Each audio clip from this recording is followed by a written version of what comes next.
오늘 우리에게 주신 하나님의 말씀 로마서 12장 1절과 2절 두 구절만 저와 함께 읽어보시겠습니다.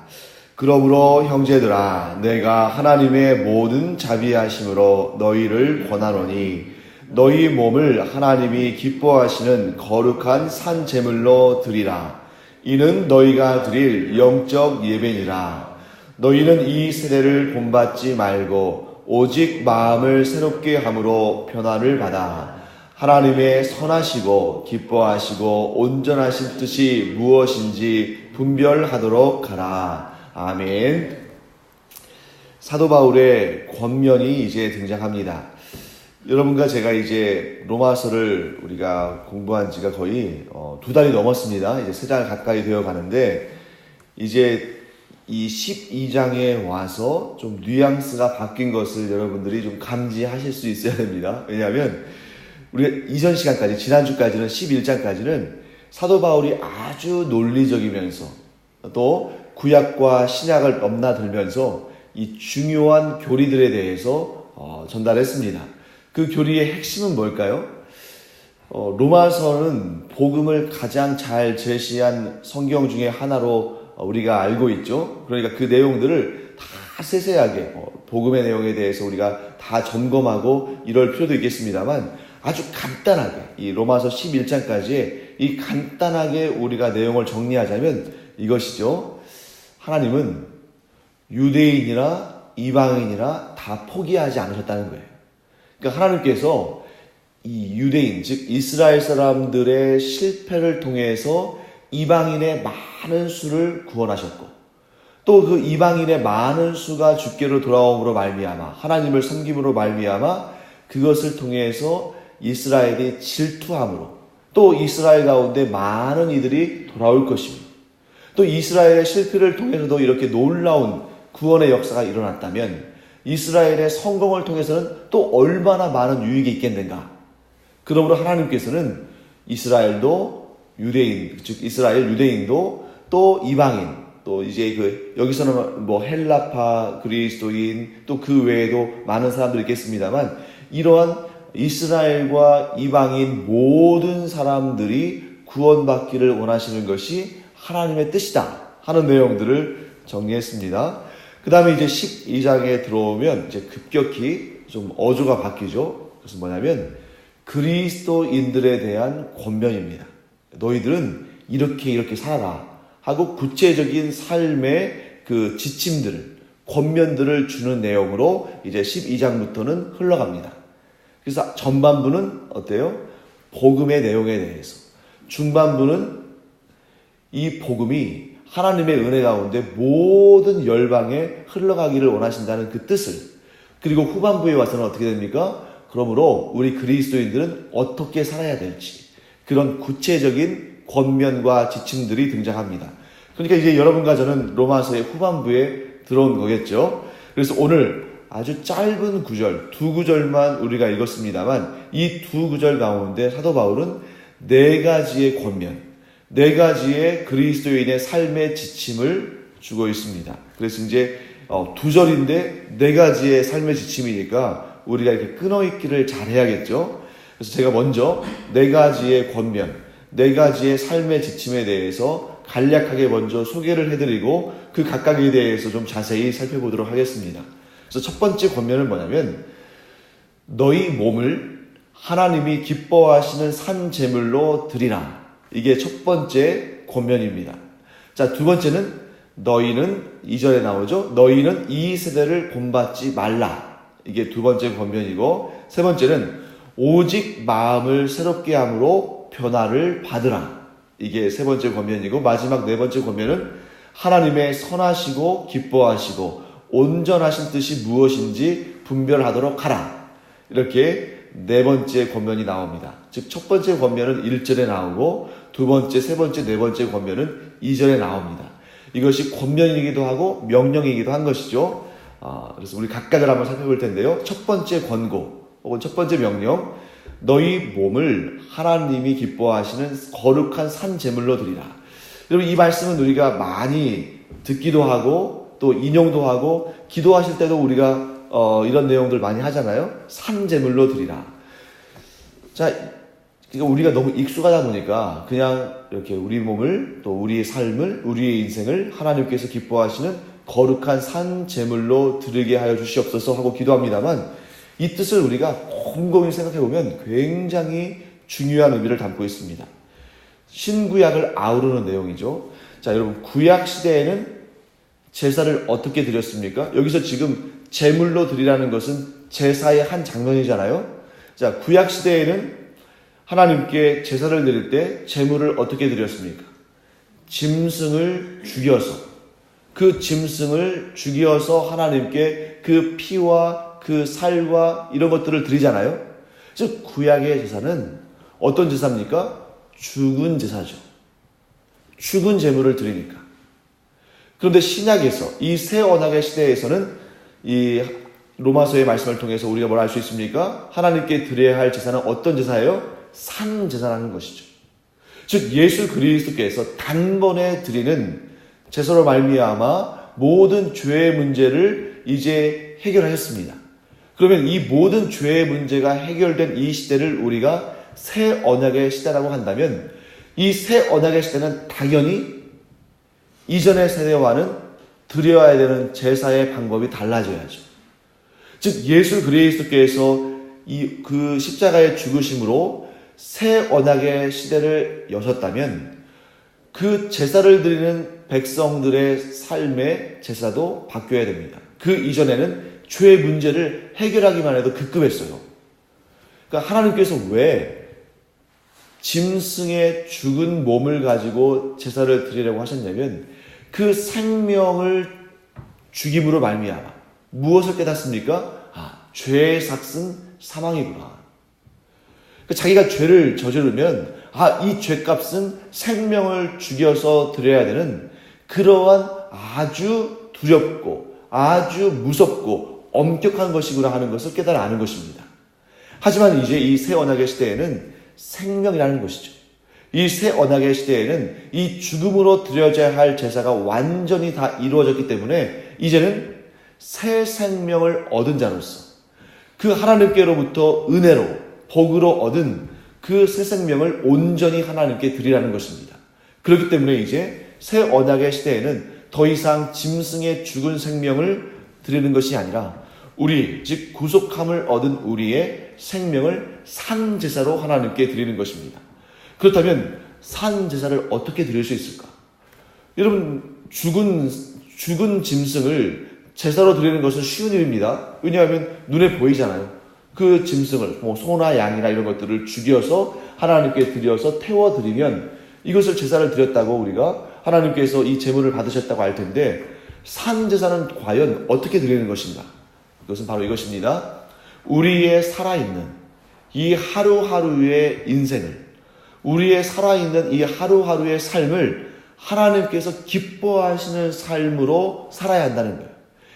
여러분 여기서 드린다는 것은 구약의 시대에는 죽은 것을 바치는 것이지만 신약의 시대에는 살아있는 것을 드리는 것이고 그것은 곧 우리의 삶을 의미합니다. 그래서 이 새 언약의 시대는 우리가 어떻게 해야 된다는 것이죠? 하루하루의 그 매일의 인생을 살아 숨쉬는 모든 순간의 인생을 하나님께서 기뻐하시는 삶으로 산다는 것을 의미하는 것이고요. 그래서 이 구약의 소극적인 제사가 이제 신약에서는 적극적인 제사로 바뀌는 겁니다. 여러분 소극적이라는 것은 뭡니까? 그때그때 땜질하는 거예요. 내가 죄를 지으면 그 죄를 그 후에 어떻게 하는 것입니까? 처리해야 되는 것이죠. 어떻게 처리할 수밖에 없습니까? 짐승을 죽여서 제사를 드림으로 이미 벌어진 죄를 수습하는 것입니다. 이것을 우리가 방어적이라고도 할 수 있고 소극적이라고도 할 수 있죠. 그런데 이 새 언약의 시대에는 아주 적극적이고 공격적이어야 됩니다. 어떻게 해요?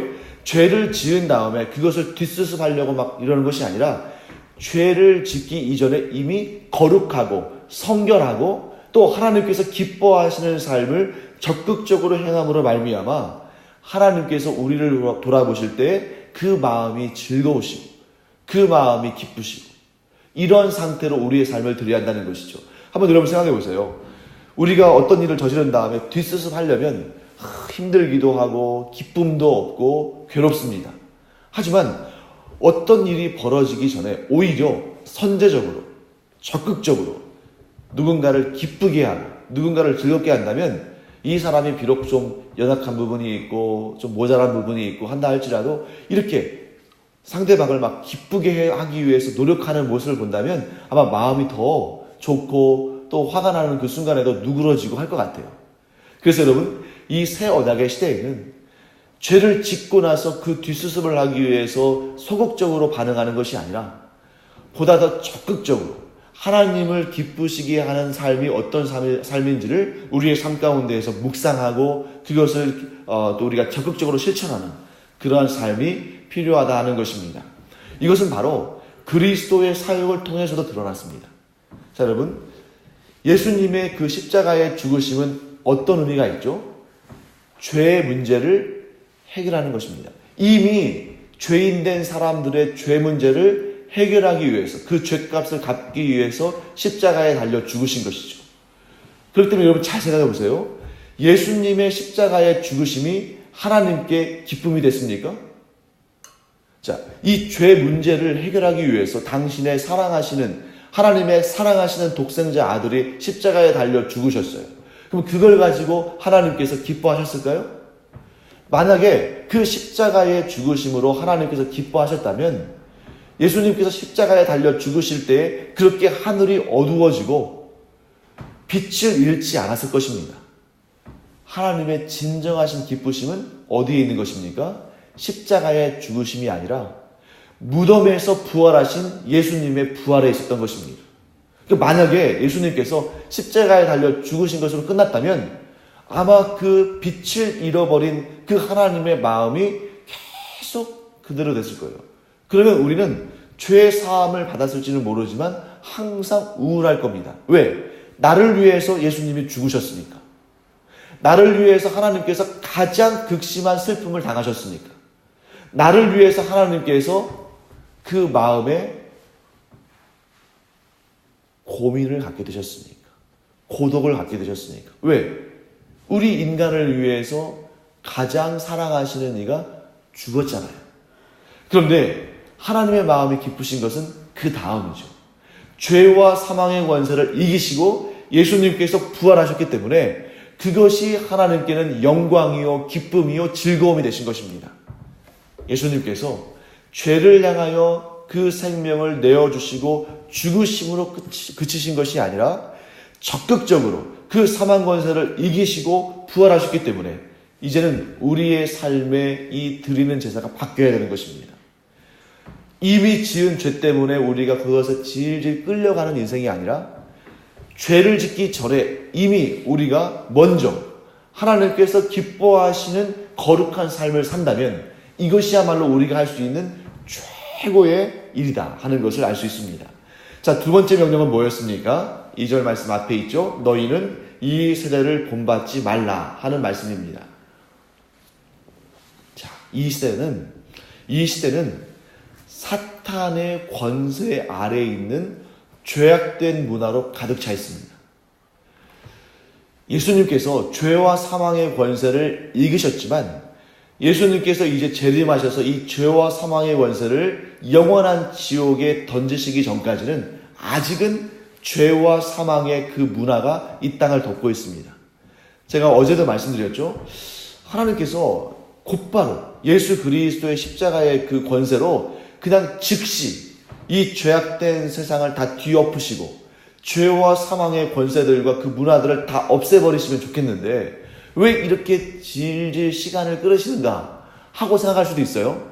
그런데 그렇게 하나님께서 죄와 사망의 권세와 그 문화에 오래 지금 참아주심으로 말미암아 우리가 구원받았다는 사실을 우리는 알아야 됩니다. 만약에 하나님께서 예수 그리스도께서 십자가에 달려 죽으실 그때에 모든 죄와 사망의 권세를 다 멸절하시고 그 모든 문화를 하나님께서 다 심판하시기로 결정하셨다면 구원을 몇 명이나 받았겠습니까? 예수님께서 십자가에 달려 돌아가실 때에 그때에 진정한 믿음으로 예수 그리스도를 구주로 영접한 사람이 몇 명이나 됐겠어요? 그럼 그 사람들만 구원받고 끝나는 거 아니겠습니까? 하지만 하나님께서 여전히 죄와 사망의 권세로 관영한 이런 하나님을 기쁘시게 하지 못하는 이러한 문화 가운데 있는 세상이지만, 그럼에도 불구하고 하나님께서 오래 참아주심으로 말미암아 우리가 구원을 받았고 앞으로도 많은 사람들이 구원을 받을 것입니다. 이것은 어쩔 수 없는 과도기적인 상태예요. 그러니까 하나님의 의가 힘있게 일어나기도 하지만 동시에 죄와 사망의 권세가 또 힘있게 대적하기도 합니다. 그 사이에서 우리가 할 일은 무엇입니까? 그 죄와 사망의 권세에 속해 있는 사람들, 그 악한 문화에 속해 있는 사람들을 한 명이라도 더 이 생명의 길로, 이 의의 길로 이끌어오는 것이 우리의 사명이죠. 그래서 우리가 이 죄악과 사망의 권세가 가득 차 있는 이 세상 가운데서도 우리가 좌절하지 아니하고 실족하지 아니하고 힘을 내서 복음을 증거하는 이유가 거기에 있는 것입니다. 또 우리가 힘써 기도하는 이유도 여기에 있는 것입니다. 자, 그렇다면 어떻게 해야 되는가? 세상에 속한 이 문화들을 우리가 하나님께서 기뻐하지 않으신다는 사실을 우리가 알고 이 문화를 자꾸 하나님께서 기뻐하시는 문화로 바꿔가야 한다는 것이죠. 여러분, 이 세상에는 하나님께서 기뻐하시는 문화가 있고 하나님께서 싫어하시는 문화가 있습니다. 가장 먼저 우리가 해야 할 것은 하나님께서 무엇을 기뻐하시고 하나님께서 무엇을 싫어하시는지를 정확히 분별해야 돼요. 분별해야 알아야 합니다. 그리고 하나님께서 싫어하시는 그 문화가 왜 하나님께서 그것을 싫어하시는 바 되시는지를 우리도 알 뿐만 아니라 다른 이들에게도 전하고 또 우리의 자녀들도 그에 따라서 교육을 시켜야 됩니다. 그러면 하나님께서 싫어하시는, 하나님께서 원치 않으시는 문화가 어떤 문화냐? 이렇게 정리할 수 있겠습니다. 하나님께서 기뻐하지 않으시는 문화는 하나님께서 기뻐하시는 그 의의 열매를 맺지 못하는 거라는 거죠. 자, 예를 들어 보겠습니다. 어떤 것이 하나님께서 기뻐하시는 열매를 맺지 못하는 것인가? 예를 들면 동성애 같은 것들이 요즘에 많이 이렇게 마련해 있잖아요. 동성애는 하나님께서 기뻐하시는 문화입니까? 하나님께서 싫어하시는 문화입니까? 싫어하시는 문화죠. 왜 그렇습니까? 자, 방금 전에 제가 설명드렸죠. 하나님께서 기뻐하시는 열매를 맺지 못하면 하나님께서 싫어하시는 것이다. 그러면 하나님께서 기뻐하시는 열매가 뭐예요? 자, 최초로 하나님께서 우리에게 주신, 인간에게 주신, 인류에게 주신 그 명령이 뭐죠? 하나님께서 기뻐하시는 명령, 생육하고 번성하며 땅에 충만하라. 이것이 가장 원론적이고 가장 첫 번째 하나님의 명령이고 하나님께서 기뻐하시는 일입니다. 그런데 여러분 아시잖아요. 동성 간의 그 관계에서 어떻게 생육하고 번성하고 땅에 충만하겠어요? 이것은 하나님께서 기뻐하시는 것을 아주 원초적으로 거부하는 것입니다. 그러니 이것은 열매가 있을 수 없겠죠. 자, 그 다음에 쾌락주의. 쾌락주의는 무엇입니까? 하나님께서 기뻐하시는 일에 마음을 쏟기보다는 내가 즐거워하는. 근데 그 내가 즐거워하고 내가 쾌락을 느끼는 건데 그나마도 그것이 무엇입니까? 범죄하기 이전의 상태가 아니라 범죄한 이후의 쾌락은 어디까지나 육신의 정욕을 만족시키는 것에 머문다는 것입니다. 그래서 사람들을 가만히 나눠보세요. 그러면 예를 들어서 법이나 양심이나 가르침이나 이런 것에 규제 없이 그냥 내버려 둔다고 하면 100% 사람들은 무엇에서 쾌락을 취합니까? 하나님께서 기뻐하지 않으시는 일로부터 쾌락을 취하려고 합니다. 이게 죄인의 본성인 것이죠. 의의 열매를 거둘래야 거둘 수가 없습니다. 마지막으로 한 가지만 더 예를 들어볼까요? 배금주의. 이 배금이라는 것은 물질에 잘한다 이런 뜻이죠. 물질 만능주의. 이것이 하나님께서 기뻐하시는 열매를 맺을 수 있습니까? 결코 그럴 수 없죠. 왜요? 하나님을 어떻게 해서든지 밀어내고 그 자리에 무엇을 올려놓으려고 합니까? 돈을. 그래서 돈을 섬기는 거죠. 그래서 지금 21세기에 기독교를 가장 위협하는 종교가 뭐예요? 이슬람도 아닙니다. 불교도 아니에요. 기독교를 가장 위협하는 종교는 돈교죠. 돈을 섬기는 것이 종교의 그 신실함보다 더 우월한 시대가 되지 않았습니까? 그렇기 때문에 이 세대는 이와 같이 허탄한 문화, 하나님을 기쁘시게 하는 그러한 의의 열매를 맺지 못하는 시대다.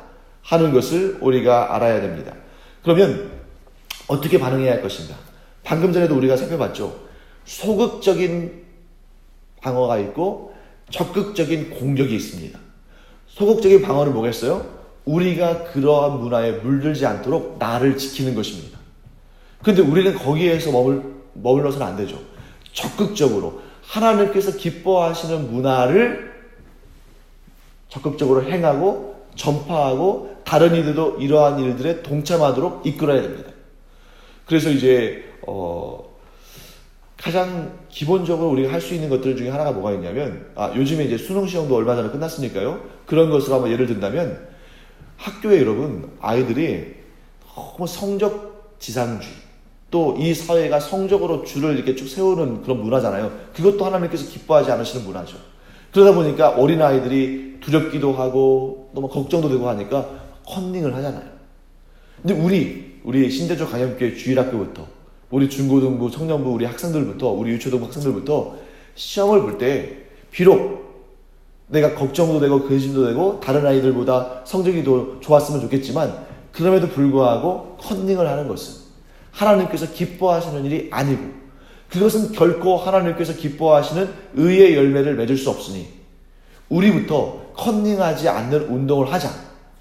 만약에 우리 중고등부 학생들이 그걸 원한다면 교회 재정으로 스티커 같은 것도 만들어줄 수 있어요. 컨닝은 하나님이 기뻐하시는 일이 아닙니다. 해가지고 그것을 몇 명이라 할지 대여섯 명, 10명이라 할지라도 그 학생들이 그 운동을 하기 시작하면 정말 양심적으로 반응하는 아이들이 신앙이 있든 없든 간에 거기에 동조할 것이고 그리고 점차적으로 그런 운동이 그러한 움직임이 전 학교적인 차원으로 발전한다면 또 이웃에 있는 그런 학교들에게도 전파될 수 있고 그러면 제주도 전체 나아가 대한민국 전체 나아가 전 세계적으로 확산될 수 있는 거 아니겠습니까? 물론 그것을 원치 않는 학생들이 있다 할지라도 그것을 원하는 학생들이 거기에 반응하기 시작하면 분명히 의미 있는 변화가 생기기 시작할 것입니다. 그래서 우리 그리스도인들은 그냥 나 자신을 방어하는 것도 중요한 거예요. 하지만 거기서 머무를 것이 아니라 보다 적극적으로 하나님께서 기뻐하시는 문화를 만들고 그것을 전파하는 것, 이것이 중요한 일입니다.